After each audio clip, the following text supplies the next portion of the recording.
Hi everyone, I'm Elise and welcome to the Circus Playbook. Today we've got a very special guest, Barry Winch. Thank you. He's flown in all the way from the UK. Especially for this. So Barry was an ex-gymnast and he competed twice in the Olympic Games. Yeah. That's incredible. I'd love to hear more about that. It was a magic thing. It was a magic thing to do. I mean, this is what we spend our whole career preparing for. You have World Championships, you have Europeans, but the real top level is to go to the Olympics. Yes. And I was very fortunate to do too. Mine were very, very different because one was in Moscow in 1980, so it was going behind the Iron Curtain, the communist era. Oh my God. And then the next minute, you're travelling to Los Angeles, and of course, it's the complete opposite. Yeah. It's as capitalist as you can get, and it was wonderful to experience the two different sort of Olympics. Oh, I can't even imagine. And what were the nerves like going in to compete, especially in your first Olympics? Well, it is. It's nerve-wracking before you get there. It's nerve-wracking doing all the preparation. But when you go out, you're ready, you're focused, and then it becomes another job. You're competing, but it's just doing the same job. Oh, wow. And how many years did you prepare for that? 4. So I started when I was about 10 years old. I happened to do a bit of judo in this. Oh, wow. My parents took me to do a bit of judo in this little club. And next door I saw this gymnastics going on. I thought, well, that looks fun. Yeah. So I kind of joined in, and I did a bit of gymnastics and a bit of judo, and I found the gymnastics I was enjoying more. So I took up gymnastics. Really, I was 11 years old, 10 years old. So it's, in my first Olympics, I was, 22. So that's a good 12 years preparing for it. 12 years. And yeah. What was the training like leading up to that and before that? Well, as you built up throughout the years, I got to about the age of sort of 17, 18, and that was it. I was focused. That was, there was only one goal, and that was to make the Olympics. And so for the next 5 years, I finished my university course. I trained at university till the age of 21. And then I went and did nothing but training for a whole year up until the Olympics in 1980. And then the next 4 years, I did exactly the same, just trained all the way to 84. And how many hours a day is that like? We would do 5 to 6 hours a day. Yeah. So I would train in the morning, from about 8 till 10 o'clock in the morning, and then do another 3 or 4 hours in the evenings. And was that like an hour for each event, or did you split it up like that, or was it? No, it was really the morning sessions would be conditioning, flexibility, basics, preparation work, because in order to really improve and make the big skills, you had to be so well conditioned and so well prepared. So we did the morning sessions were really building up your strength and keeping mobile. And in the evenings, then you would move on to the apparatus a little bit more. Oh, wow. And what was your diet like? Did you have any sort of, high protein diet, or was it just eat whatever you want? I kind of ate. No, I always felt I ate healthily. I kept a very, very strict look at my diet, weight rather. So my weight, I wanted to be as light as possible for the competition, because then, obviously, if I build up all this strength and I lose the weight, I'm going to be even stronger in the competition. So I had a set weight to aim for, and I would sort of watch my carbs a little bit before the competition, just to bring that weight to where I want it to be. And if you go out competing at where you want to be, well, that's one big step. That's like one big tick. I'm ready. Yeah. Did you guys have any nutrition plans or anything given to you, or were you working with someone? We had quite a lot of input on the technical side of things, sports nutrition, sports massage, sports psychology, preparation. Oh, wow. All these things and they became very important. And the for sure. nutrition really was getting rid of the stuff that wasn't a good idea to eat if you want to lose weight. Yeah. And what about the sports psychology aspect? Was that sort of to deal with nerves and, the stress of on your mind and on your body before the Olympics, or? Absolutely. Well, before all big competitions, one of the big things we found was the sleeping the night before. You get worked up and people couldn't sleep, and then you come out not fit. So we learned how to shut off and put all your problems in your head. You put them away, and they come back tomorrow, but they're away for tonight, and I can think about being on a nice desert island and chilling and. That's great. And it worked. It worked really well. Have you got some tips for us? As I know it's very common for circus artists or anyone performing, especially if they're new to it or they have a big either competition or show coming up, for them to just not be able to sleep the night before. Okay, so this is the way it worked. It was, you went into this room. It's your room, and nobody else could go in this room. And in the room, you could have a television, you could have a stereo, that's an old word in the stereo, music player. And but you had, there's a window, and you can see out the window, and you can see the garden. And there were these boxes, and you'd open the box, and you put your problems in the box. And you lock the box, and you throw the key out the window, and you could see it on the grass, but unfortunately you couldn't get out the room until the morning. So it's there, you know where it is, and I've got another box, a little problem there, that's out the box.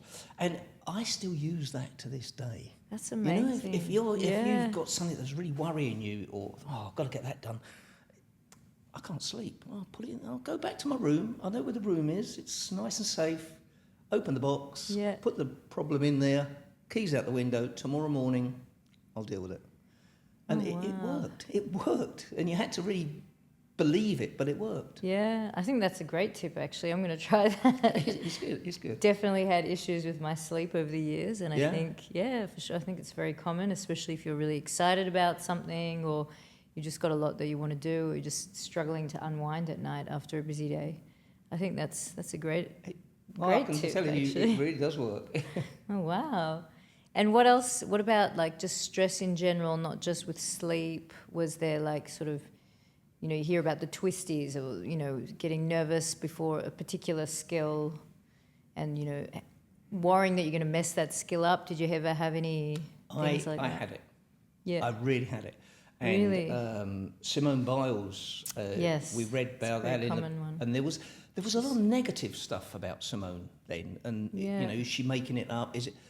I had it, and I watched a video of Simone training at the Olympics and having problems with her twist.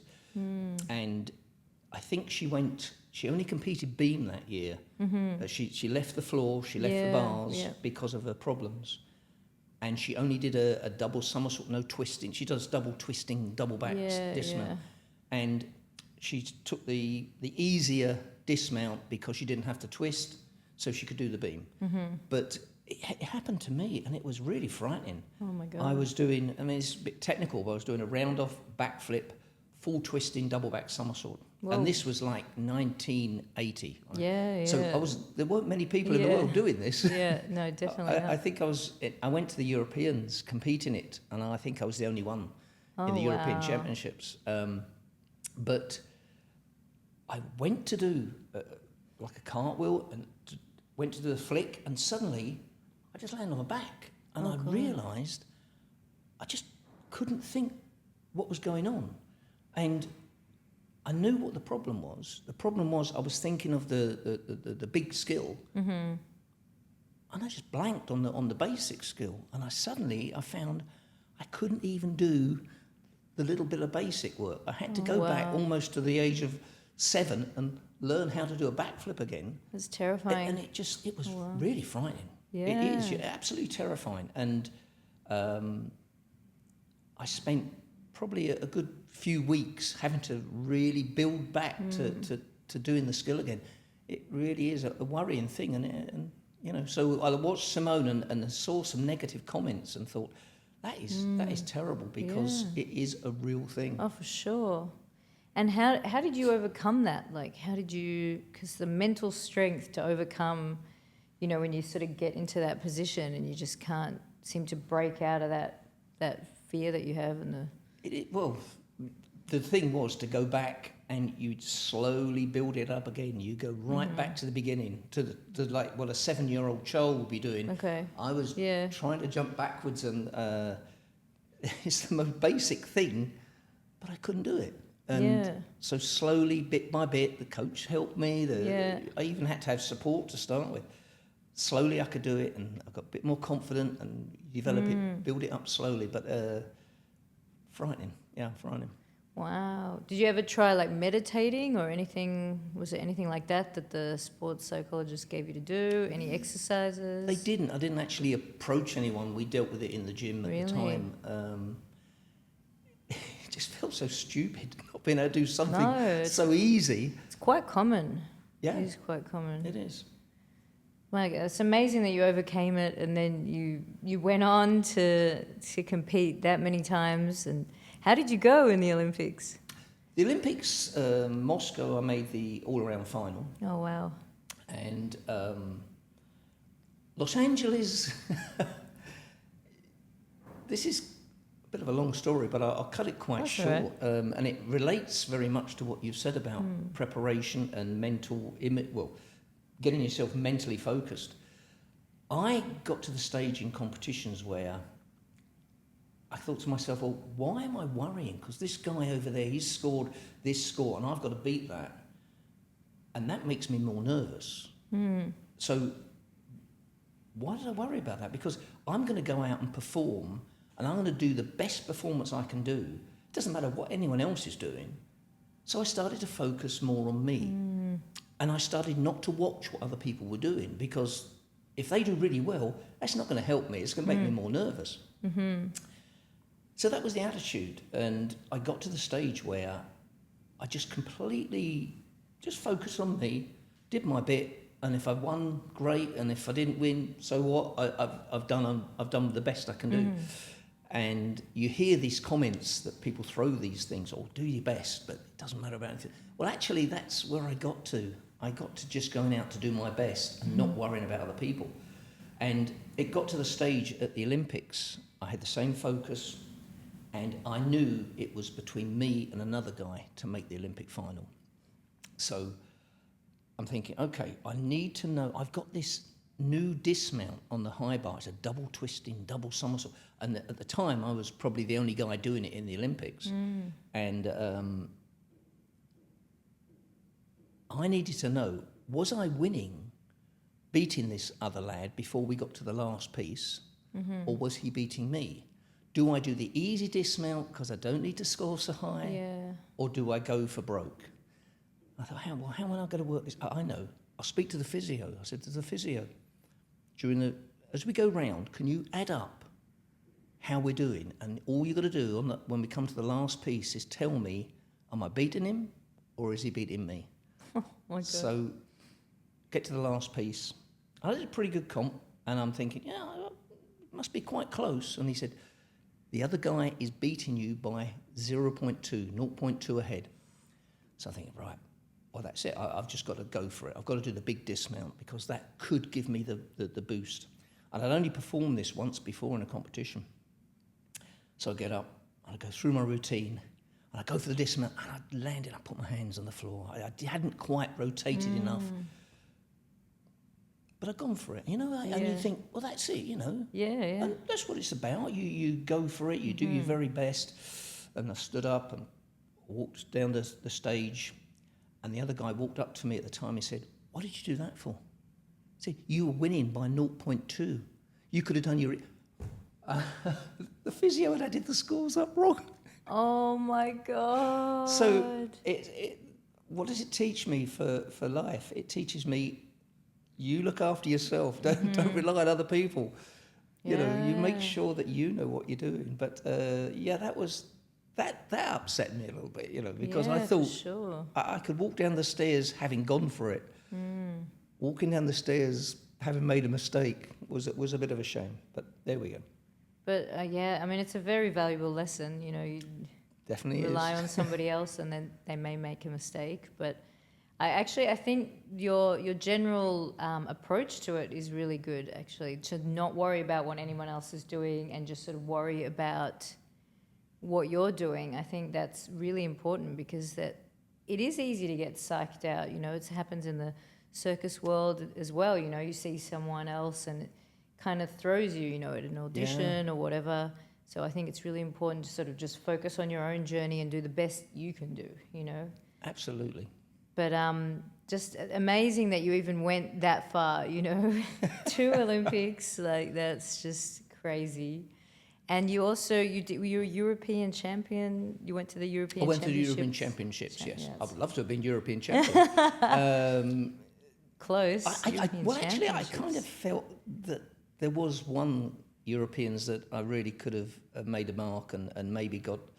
and this was the first time I did this full twist and double back. And it was in Rome I competed.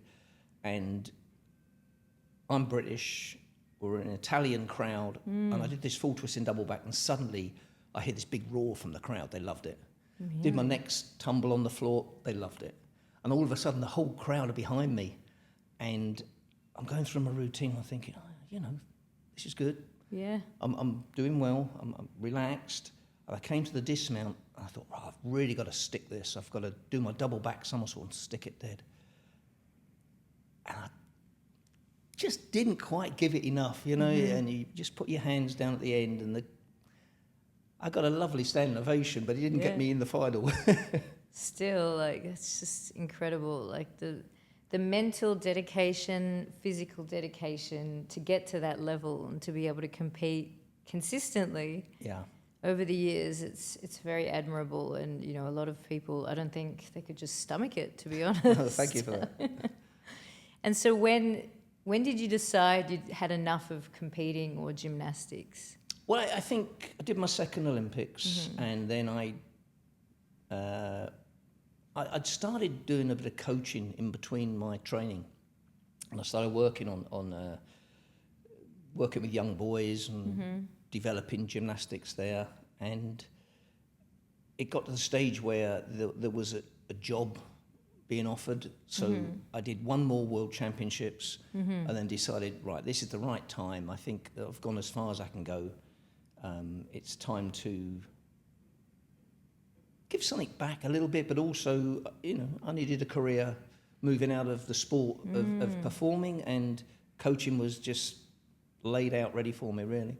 Yeah, well, for sure. Who wouldn't want to learn from someone that, you know, competed, you know, at the highest level? And did you feel like you missed it, you know, when you stopped performing or competing? Yeah, I did. I loved competing. I did really enjoy it. But then you're getting a little bit back. Your gymnasts that you're producing, they're starting to do quite well. You know, they're getting good regional results, and then we get to the nationals, and suddenly we win a medal. Our team wins a medal at nationals, and this is I'm getting the same feelings, but in another way. Yeah, that's amazing. And so, how many years have you been coaching for? So when did I finished 85, so we're talking 40 years. 40 wow. years. Is that? Oh dear, that feels terrible. No, it's amazing. It's amazing. Yeah, so 40 years, and we had some really good successes. Yeah, I'd love to hear more about them. So, okay, well, I got a few boys to compete in Europeans, Worlds, and 2 went to the Olympics. Oh, did they? So yeah, and originally was a coach with Sam Oldham, who took silver medal, I think, in the Olympics. Okay. Wow. But I will say a coach that I brought over from Russia ended up being his coach more as he got to a senior level. But I also went to work for Ireland for 4 years, and we had some fantastic results. We got a lot of gymnasts into World Cup finals. Wow. And I coached them at Europeans and World Championships, so they did very well, very well. The Irish team was ranked about 33rd in Europe. We were way down. But my first Europeans, I took the team round, and we had some really cracking floor workers. They were really very, very, very good.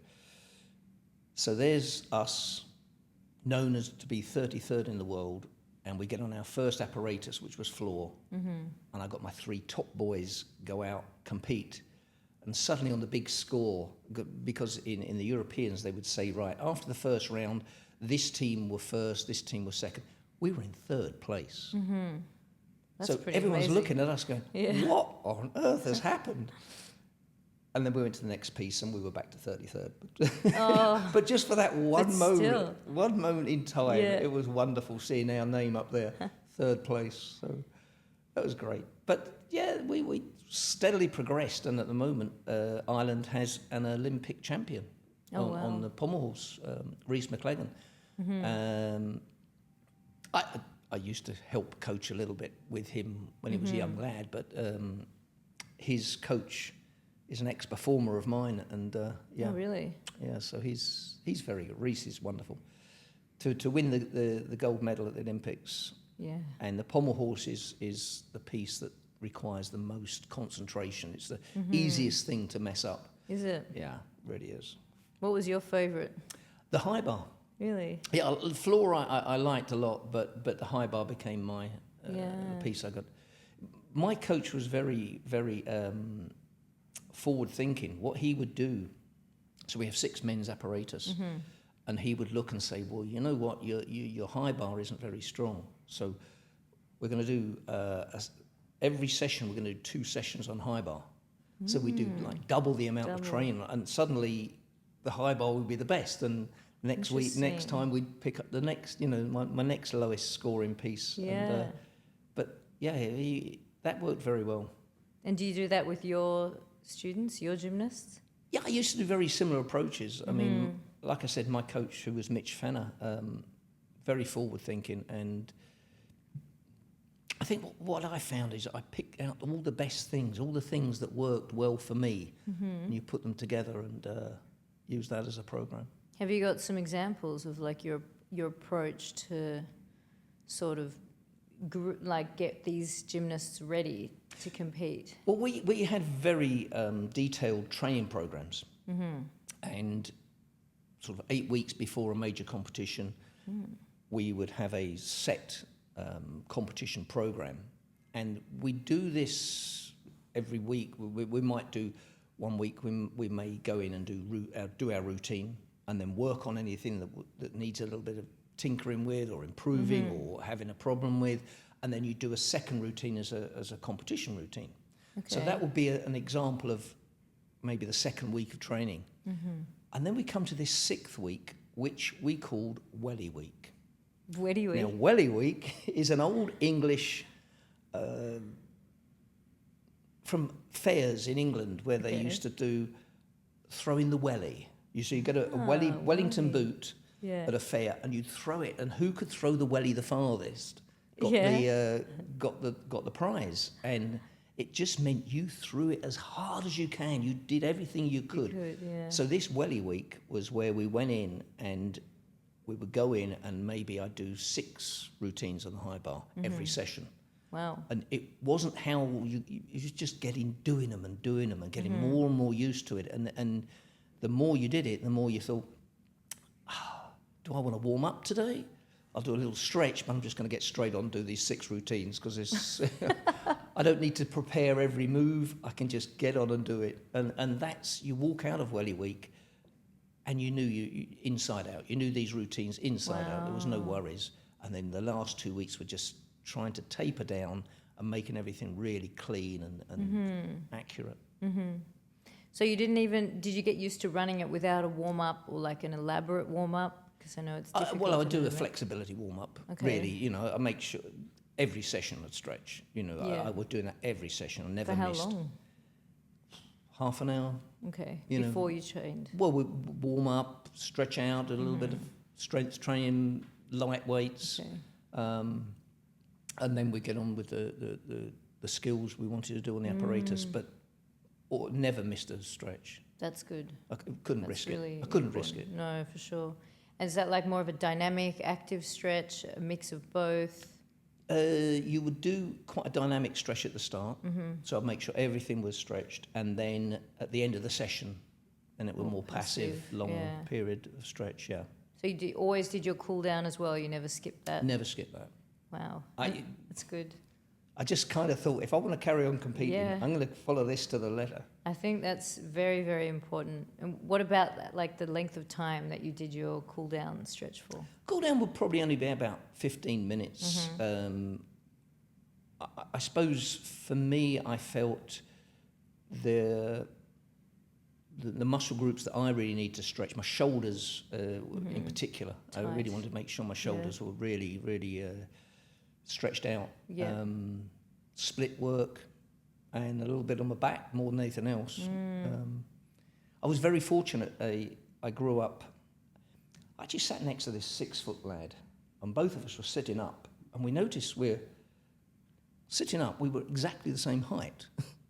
Just my legs were about a foot shorter than his. And I think that helped me in gymnastics. Even at my age, I can still easily touch my toes with a straight leg. That's not a problem. And I haven't warmed up today. That's amazing, though. But that's so, I coach so many people that can't even touch their toes, like bodybuilders, things like that, in their 30s. That's tricky. It's scary to see, actually, because, I mean, if you're, early 30s and you're having back pain and struggling to put your shoes on, what's it going to be like, in another 30 years? So absolutely. I think that's very important. And it's fantastic that you're obviously in great shape still, like you don't have any pain or anything like that. I didn't say that, did I?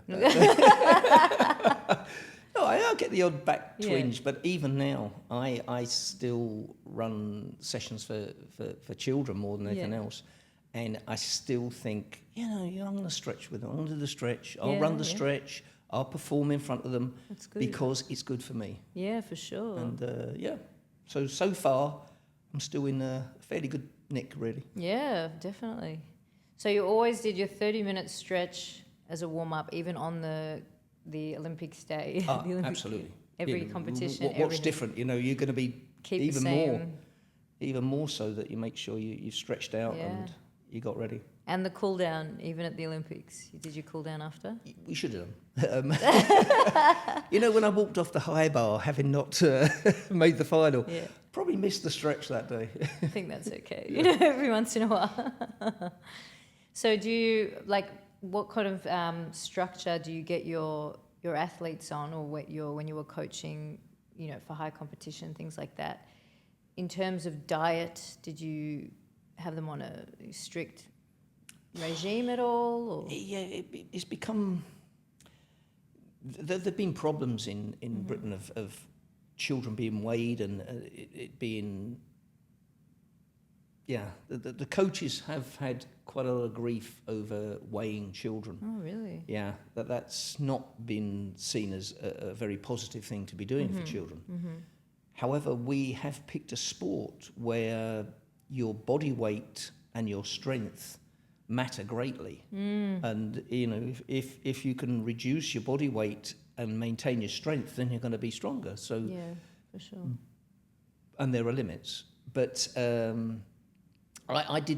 used to weigh my gymnasts, the boys, and then I got questioned why. I said, well, I think it's important we check that these gymnasts are staying fairly healthy.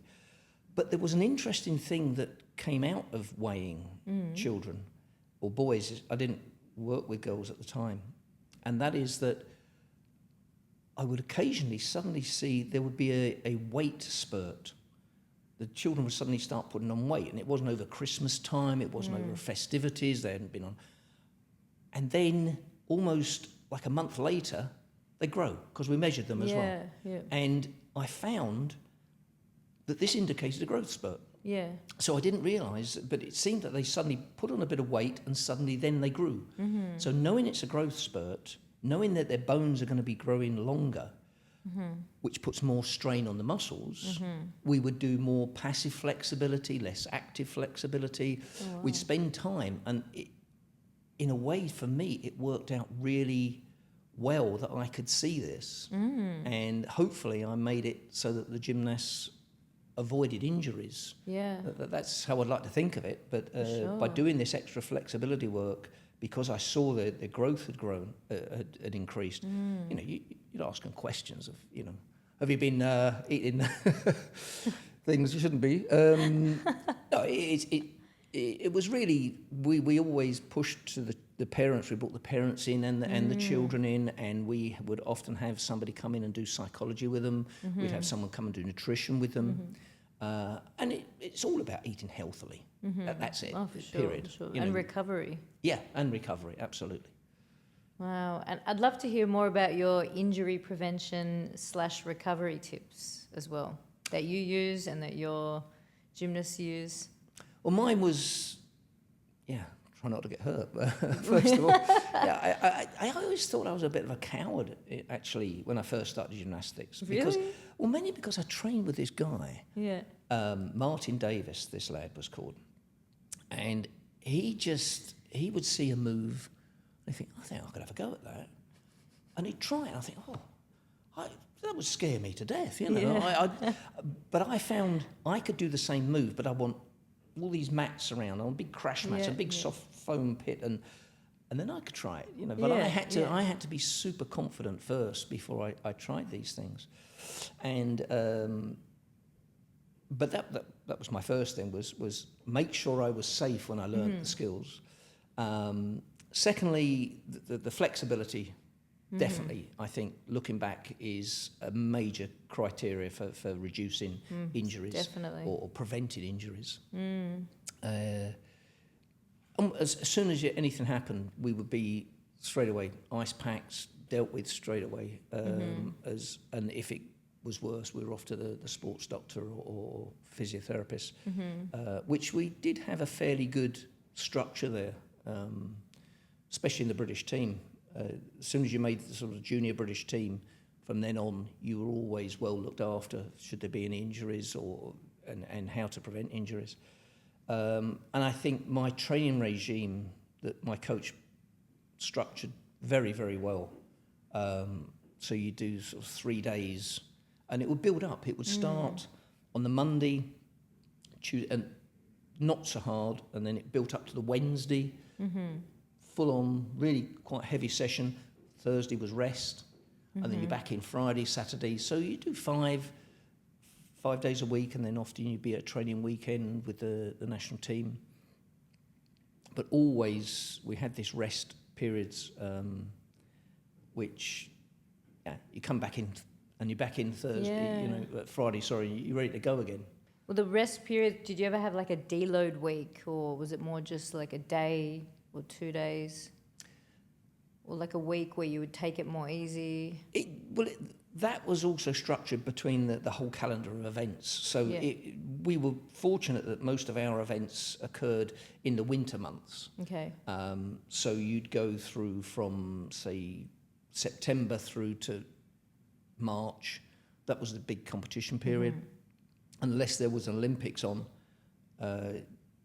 because the World Championships normally, I think, also was winter time. So we would jump after March, then you're into a different period of training, which is skill phase and heavy conditioning. So you do lots of strength training. But you wouldn't be doing the amount of volume of work. So when you're preparing for a competition, you do a lot of routines. That means every time you have a go, you're doing 12, 15 elements. In a skills period, we would be doing jump up, I'll have a go at this new double twisting, double somersault into the foam pit. And it wasn't so heavy, so therefore it was a much more, a lower load period, but you're still doing, and that's when we do the heavy conditioning. So heavy conditioning, not many skills, and then competition build-up period, much heavier amount of skills, but the conditioning eases off. Yeah, for sure. And what about the conditioning? Is that sort of, did you ever do weight work with like machines or equipment? Was it all body weight stuff or apparatus-based conditioning? Pretty much all body weight stuff. Oh, all body weight? Yeah, pretty much everything. But because if I want to hold a crucifix on the rings, Yeah. I hold a crucifix on the rings, and then we might put some ankle weights on and hold a crucifix. I never really got in machines. Mainly, we didn't have them in around the gym where we were. They came in later, but I found that everything I wanted to do, I could do really pretty much my own body weight. And if I wanted to hold, like I said, if I hold a crucifix, then I just hold it for longer.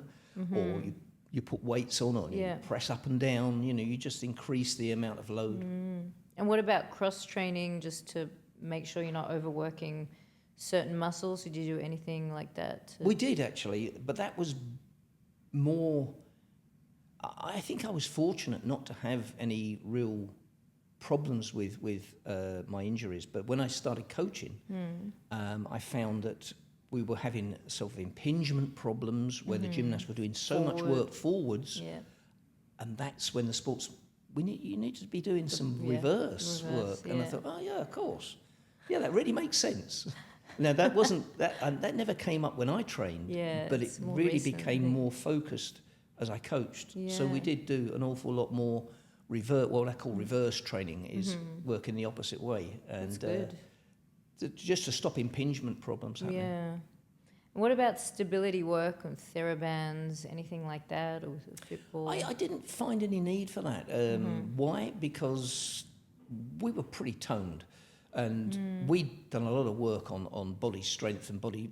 I mean, a basic warm-up would contain quite a bit of... like planks. Like planks. Okay, so you're doing the stability work. We're doing it without therabands, but as we're doing your warm-up, exactly. But that would obviously be part of my warm-up virtually every session. So, we were pretty... Gymnasts are pretty tight body, it's not a problem.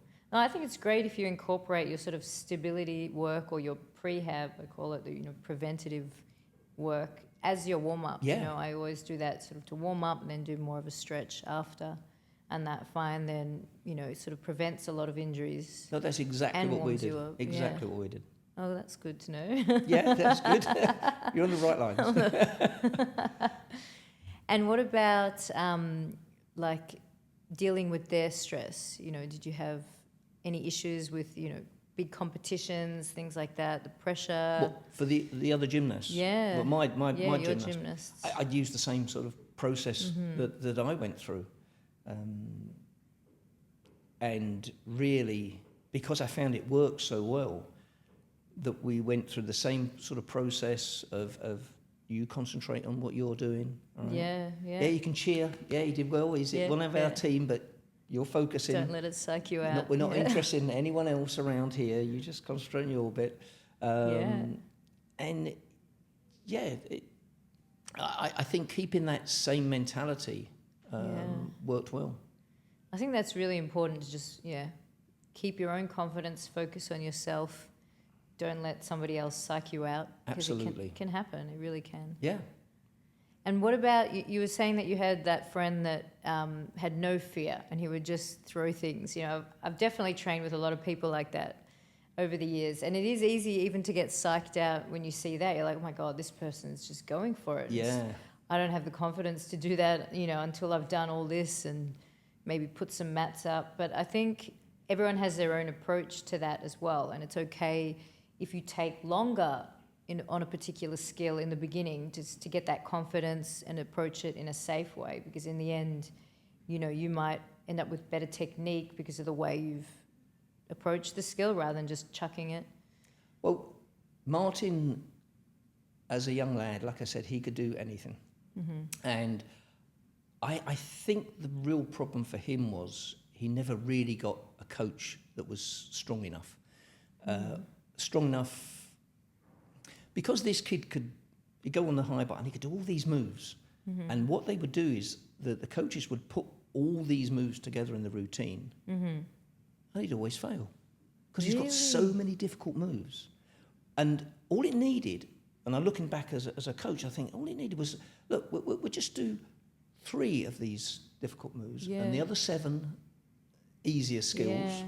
Let's get through that. Let's do that competition successful and then build up. And he never really...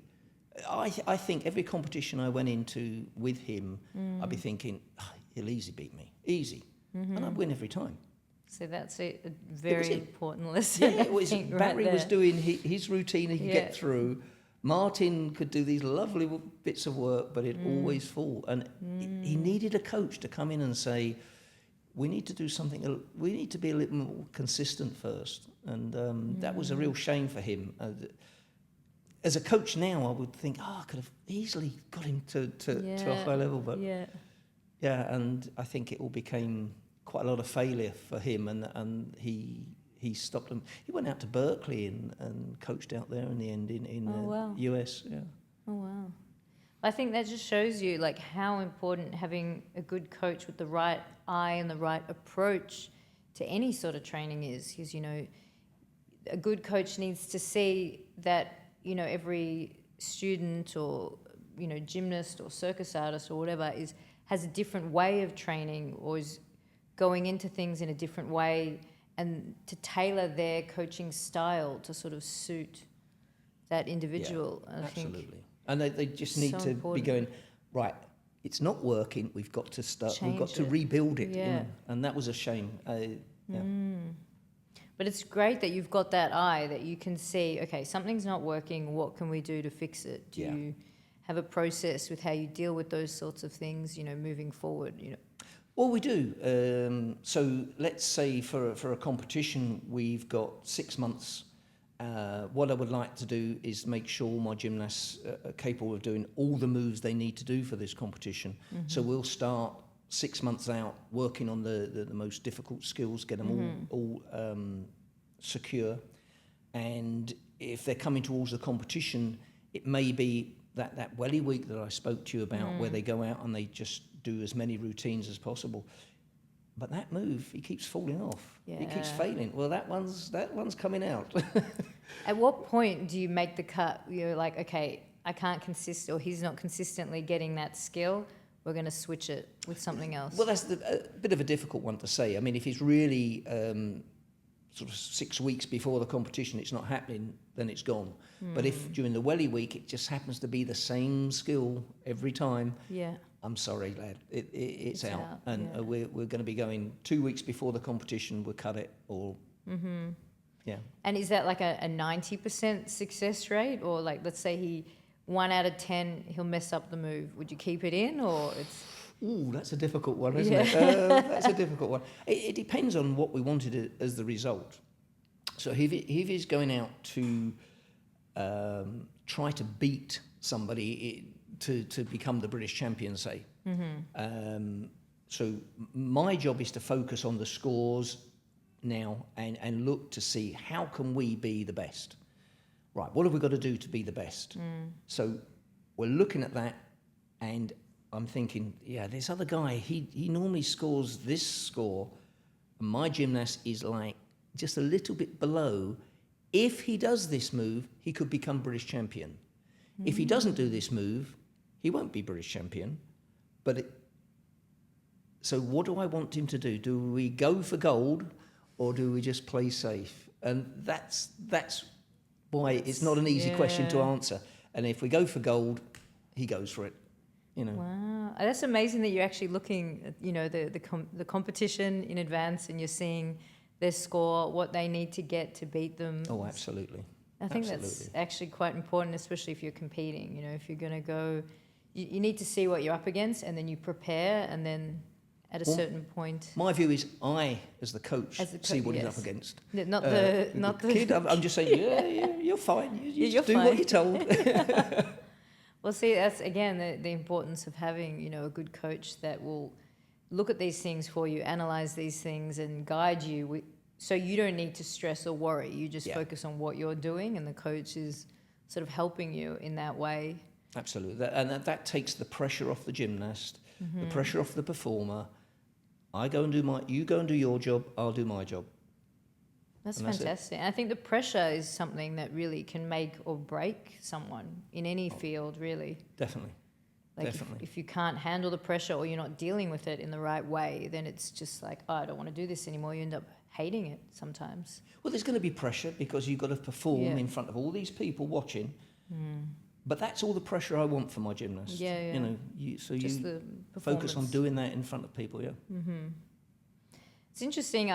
Whenever I was like working on a new act that, for something important, and I had a similar approach with skills. If I was trying to work in, new difficult skills, whether release moves or partial release moves, Yeah. and if I felt like I wasn't hitting that skill consistently enough, within a few months, I would go, okay, I'm going to switch that out with a different skill, because I think that the worst thing is to have that fear in your mind for the whole routine. You're dreading doing that one particular skill. Yeah. And I've seen it before, in circus, where someone is really ambitious with all the, release moves in particular, maybe on rope or whatever, and they start falling, in the middle of the act, in training, right up to the, show, and then even sometimes on stage. And that's the worst, because you can even see the stress during the act, like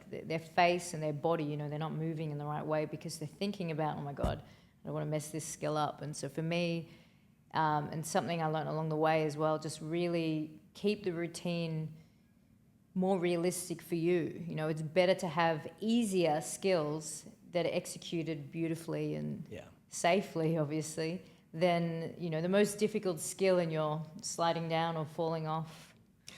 But I have found in gymnastics, and I'm sure from what you just said about performing, that often I've got this big skill and it's halfway through my routine and I'm so worried about it, and you end up messing up even more basic things because you're so focused on this problem. Yeah. So it's remove the problem if you can. Yeah, I think that's great advice. Very useful advice, actually. Thanks. And so tell me more about some of the other coaching work that you've done over the years. Well, I've done various different things. One was I worked with in Britain, quite a famous swimmer, a girl called Rebecca Adlington. Oh, wow. Now, she was the Olympic champion in Beijing, which was 2008. Mm-hmm. And she's a long-distance swimmer. Mm-hmm. So why is a gymnast working with a long-distance swimmer, gymnastics coach? Well, her coach, I knew, and what would happen is Rebecca was very, very strong, and she would swim off, and she'd get ahead of her main rival, but she was very slow at the tumble turn. Mm-hmm. So the front somersault and half turn and push off the wall. And so she'd work really hard, get ahead of her rival, and then the rival would catch her up on the turn. So she's got to do the same thing again the next length. And this would happen. Oh, wow. I mean, it was 1,500 metres, I think she was swimming, so that's quite a lot of lengths. And so her coach said, is there any way we could look at improving her tumble turns? Because I've looked at other sports people. We've got some swimming fitness trainers, and they're not able to really work on it. So I did a couple of things, but we related it to a somersault, like a forward roll on the floor. And the first thing I said to her was, could you just lift your leg up and touch your toes? And fold here. And she was really, really stiff. Yeah. She didn't have very good hamstring flexibility. And then I said, straighten your leg. And she did. And her leg went up here somewhere. She was so hyperextended in the knee. And I assume this was, it may just be a natural phenomenon. But her legs were really phenomenally hyperextended. Oh, that's a good line. And I think that's why she was really struggling. Because her hamstrings were being pulled so strongly. So we did some stretching. Yeah. That wasn't very effective. But we did rolling, and I did jumping we had to jump onto a bar because it was a worry of her landing for her knees. So jumping up and down wasn't a good idea. Mm-hmm. But we jumped onto a bar, and then she dropped off safely. And the next World Championships, just before the Olympics, her coach brought me this video, and her and they're going together. Yeah. And they turn around and they're coming back out the same speed. So we've really done some improvement on her turns. It was great. That's amazing. So we really thought she was going to win the Olympics in 2012. But I think two girls came out of nowhere and and beta, but it was just great to be able to achieve something like that, to make an improvement. Yeah. It's great that you've got that attention to detail. You know, you see that little thing that made, you know, adds a few seconds. Yeah. It makes all the difference. And I think gymnastics and circus can really give you that attention to detail. It's those little things, you know. Is it coming from the hamstrings? Does she need to fold in half more? What can you do? The drills to make the turn quicker. Yeah. Things like that actually translate into other sports as well and can actually help. Well, it did work. It really did work. It's pretty amazing. And have you got any advice for people that want to even start gymnastics at a later date, or anyone that does gymnastics? Well, you're never too old to start gymnastics, all right? Oh, People think they that. are, but Yeah. we do some adult classes and they love it. That's great. You have to be a little bit more careful. Yes, yes. We do things a little slower. But yeah, some of the adults love taking part in gymnastics, and it gives them a chance of doing things, you know, they've seen these things and I could never do that. Yeah. And then, oh yes, we can help you. We can do some of these things. I think it's where you want to go with the sport and what you want to do. Number one is I did it for fun, and I enjoyed it. And then I enjoyed competing, and then I wanted to take it seriously.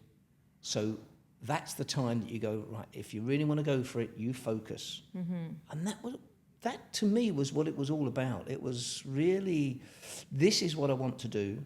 And I think maybe it applies to anything else in life that I did. Oh, definitely. Focus and go for it. And I didn't let things detract. Yeah. You know, the lads would say, oh, we're going out for a weekend, for a beer weekend. Oh, sorry, I'm training and That's great. I don't want to do anything like that. I want to just focus. I think that's a very valuable lesson, or just advice for anyone really, to just find what you love to do, and then once you have a plan or you want to try and achieve something, just to really focus, do what you love, and then it'll all work out in some form or another. No, go for it. I think that's the one other thing I look back to my life is try and try again. And if it fails, try again. Exactly. But never be scared of failing. Just keep trying. Important. I fail all the time. I think that's part of the way you learn, you grow. Absolutely. I think it's great to embrace that and just think, right, what can I do differently? How am I going to fix this? How am I going to be better? And it's the only way to move forward, really. Yeah, definitely. That was amazing advice and so fascinating, and just amazing what you've achieved over the years. Thank you so much for all your tips and for all your amazing stories. And I hope you enjoy your time in Dubai. Oh, I'm loving it so far. I got the most gorgeous granddaughter. Oh, so cute. She's gorgeous. And thank you again for everything, and I'll speak to you soon. Oh, it's been lovely meeting you. Thanks a lot. I'll Bye. see you later, guys. Bye. Bye.